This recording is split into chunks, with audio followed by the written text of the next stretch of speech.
Guys, I hope you're well. You've got Mr. Everything English and welcome to another video. Before you carry on watching, guys, please click subscribe, please like the video and please share the video with those people who you think may benefit from this channel. Now guys, AO sound like a song, but what is AO? Guys, teachers use this term a lot. We use it a lot in our teaching and sometimes it can fly over your head because it's expected that you know what the AOs are. Guys, now AO, what are AOs? There are three AOs for English literature. AO1, AO2 and AO3. Now what does AO stand for? Guys, first and foremost, AO stands for Assessment Objective. Now that's the first important thing that you must understand, guys. AO, guys, it stands for Assessment Objective. What does that mean? Guys, that simply means that in your assessment, in your essay, in your piece of work, your objective is to do these three things. It's the objective of the assessment. It's the objective of the essay. So whether you're doing Macbeth and Inspector Calls, Jekyll and Hyde, whatever the essay, these are the three objectives. These are the three things that you must do by the end of your essay. Now, I'm not going to regurgitate what the examiners say. I'm going to put it into my own words just to make it easier for you all to understand. Now, guys, when we look at AO1, AO1 comes in two particular focuses. AO1 looks at, number one, the quality of your point. And number two, the quality of your quote. What does that mean? Let's say, for example, you want to say that Macbeth is an evil character. I could write Macbeth is an evil character, or I could say Macbeth is an evil character who simply gets worse and worse as his hunger for power and as his ambition is toyed with by the witches. There are two ways of making the same point. The first way was very, very basic. The second way was a lot better, and that's what you want to aim for. You want to make your point in the most eloquent and the most detailed way. Number two, guys, the quality of your quote. There's probably 10 quotes to prove that Macbeth is an evil man. You want to find the best quote. You want to find the quote that is perfect for what you want to say. Now, how do you determine what the perfect quote is? That is where AO2 kicks in. Now, guys, what is AO2? AO2, guys, is when you discuss the effect of three things.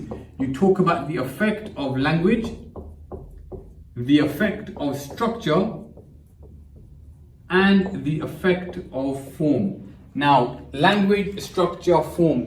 When we talk about the effect of language, it's in the quote. Can we find a simile? Can we find a metaphor? Can we find a personification? Can we find a verb, adverb? You get what I mean? That's how you determine the quality of your quote. Is there anything worth talking about? Then we look at our evidence. Is there anything we can say about the structure? So where in the text is my quote taking place? Is it zooming in? Is it zooming out? Is it a new character? Is it dialogue? Look at your quote and dissect it. And finally, guys, can you link anything that you're saying to do with form? Form is, what are you reading? So the form of Jekyll and Hyde is a gothic genre novel. The form of Romeo and Juliet is a play, is a tragedy. These are the forms. So first you make a quality point, then you give a quality quote. This is AO1. Then you must talk about the effect of language, structure and form in whatever evidence you've presented. And finally, guys, AO3. AO3 is looking at context. Now, guys, context simply means background. This is the background of the text, the background of whatever you're saying. So, for example, if you want to talk about patriarchy, religion, gender, men, women, upper class, lower class, capitalism, socialism, this is all background. You must link your context to whatever you're saying here. It must be relevant. Your context can't be random. It must support everything you are saying. Now, guys, a few very, very important things. You must do that in every single paragraph. You must do that in every single paragraph. Then you decide which one of these three you will be talking about. This is my advice. In an English literature essay, let's say for example, you're aiming for 5 paragraphs. 3 paragraphs talk about language. The other 2 talk about structure and form. And finally guys, context. You only need to do context once or twice in the entire essay. Once or twice in the entire essay.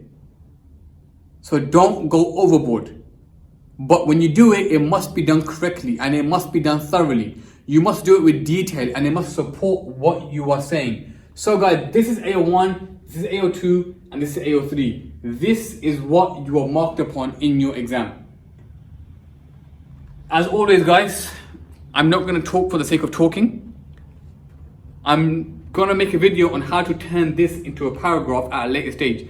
But for now guys, every single time you approach an English literature essay, whether you do PETA, PL, Pebble, Skittles, whatever acronym your school uses to write paragraphs, the exam board don't care about your acronym. The exam board care about AO1, AO2, and AO3.